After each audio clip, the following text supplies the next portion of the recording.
রাজধানীর পুরান ঢাকার একটি ভবন থেকে জগন্নাথ বিশ্ববিদ্যালয়ের শাখা ছাত্রদল নেতার রক্তাক্ত মরদেহ উদ্ধার করেছে পুলিশ। এই মুহূর্তে ঘটনাস্থলে আছেন সহকর্মী মাইনুল মারুফ, সরাসরি যাচ্ছে তার কাছে। মাইনুল, পুরান ঢাকার ঠিক কোথায় কখন এই ঘটনা ঘটলো, পুলিশ কি বলছে?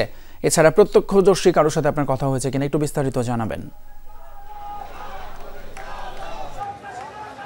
বিকেলে কিন্তু এই ঘটনাগত ছাত্রদল নেতাকে হত্যা করা হয় এবং তার কিন্তু গলায় আঘাত করা হয় এবং পরবর্তীতে সে এই আরমানি টোলা এলাকায় যে বাসায় ছাত্রীকে পড়াতে গিয়েছিলেন সেখানেই সিঁড়িতে তার লাশ পাওয়া যায় এবং পুরো সিঁড়ি জুড়ে কিন্তু তার রক্ত দেখা যায় একদম নিচ থেকে 3 তলা পর্যন্ত।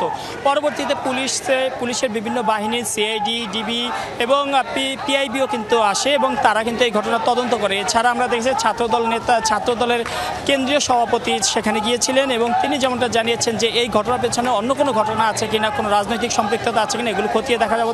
বারবার ছাত্র দলের নেতাদের উপর কেন এই হামলা হচ্ছে এ বিষয়ে তিনি ক্ষোভ প্রকাশ করেন এবং এই মুহূর্তে কিন্তু বংশাল থানার সামনে কিন্তু জগন্নাথ বিশ্ববিদ্যালয়ের শিক্ষার্থীরা অবস্থান নিয়েছেন এবং রাস্তা বন্ধ করে কিন্তু তারা এখানে বলা যায় যে বিভিন্ন রকমের স্লোগান দিচ্ছেন এই বিচারের দাবিতে এবং যারা এই ঘটনার সাথে সম্পৃক্ত তাদের গ্রেপ্তারের দাবিতে।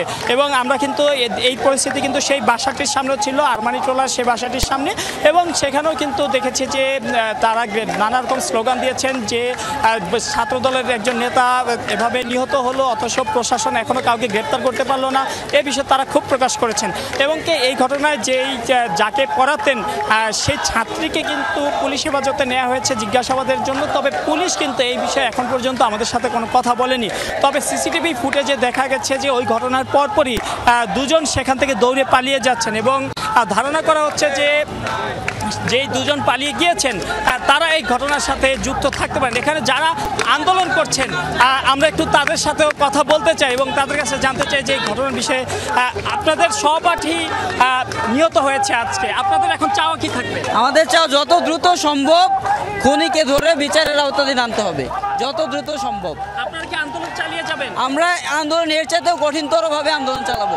যেমনটা বলছিলেন তারা এই আন্দোলন চালিয়ে যাবেন যতক্ষণ না পর্যন্ত যে খুনি তাকে গ্রেপ্তার করা না হবে এবং এই আন্দোলন আরো কঠিন থেকে কঠিনতর হবে যদি পুলিশ এই জড়িতকে যে খুনের সাথে জড়িত তাকে দ্রুতই গ্রেপ্তার করা না হয়। ধন্যবাদ সহকর্মী মাইনুল মারুফ, জানাচ্ছিলেন জগন্নাথ বিশ্ববিদ্যালয়ের ছাত্র হত্যার ঘটনার পরবর্তী আন্দোলন প্রসঙ্গে।